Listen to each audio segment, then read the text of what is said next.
ஆந்திராவின் மலை கிராமம் ஒன்றில் ஒரு குடும்பத்தினர் மட்டும் எப்படி இவ்வளவு வசதியாக வாழ்கிறார்கள் என பொறாமை கொண்ட கிராம மக்கள் அந்த வீட்டு நபரை பெட்ரோல் ஊற்றி எரித்துக் கொன்ற சம்பவம் பெரும் பரபரப்பை ஏற்படுத்தியுள்ளது.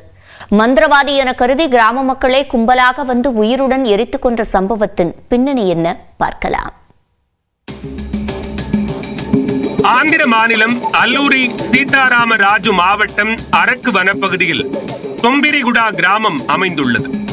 தொம்பிரிகுடா கிராமத்தில் 15 வீடுகள் உள்ள நிலையில் அவற்றில் மலைவாழ் சமூகத்தைச் சேர்ந்த பொதுமக்கள் வசித்து வருகின்றனர்.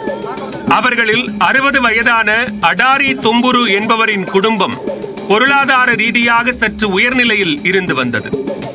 தங்களது பொருளாதார நிலை மட்டும் அதல பாதாளத்தில் உள்ளது.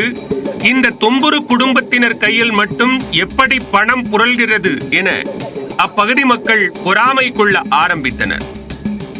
மேலும் தங்களுடைய குடும்பங்கள் பொருளாதார ரீதியாக கீழ்நிலையில் இருப்பதற்கு அடாரி தொம்புருதான் காரணம் என்றும் நினைக்க ஆரம்பித்தனர். அடாரி தொம்புரு அடிக்கடி வெளியூர்களுக்கு சென்று மாந்திரீகம் செய்ய கற்று வந்து செய்வினை செய்து தங்களை பொருளாதார ரீதியாக உயரவிடாமல் தடுக்கிறார் என்றும் அவர்கள் பேசிக் கொண்டனர். எனவே அவரை பழிவாங்க வேண்டும் என்று முடிவு செய்த கிராம மக்கள் அடாரி தொம்புரு வீட்டிற்கு கும்பலாக நேரில் சென்றுள்ளனர்.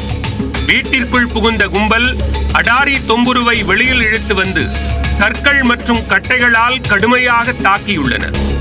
படுகாயமடைந்து கீழே விழுந்தவர் மீது கையோடு எடுத்து வந்திருந்த பெட்ரோலை ஊற்றி உயிருடன் தீ வைத்து விட்டது அந்த கும்பல். வலி தாங்காமல் அலறி துடித்த அடாரி தொம்புரு சற்று நேரத்தில் தீயில் கருகி அதே இடத்தில் உயிரிழந்தார். இது குறித்து தகவல் அறிந்து சம்பவ இடத்திற்கு வந்த போலீசார் அடாரி தொம்புரு உடலை கைப்பற்றி உடற்கூறாய்வுக்காக அரசு மருத்துவமனைக்கு அனுப்பி வைத்து வழக்கு பதிவு செய்து விசாரணையை தொடங்கியுள்ளனர்.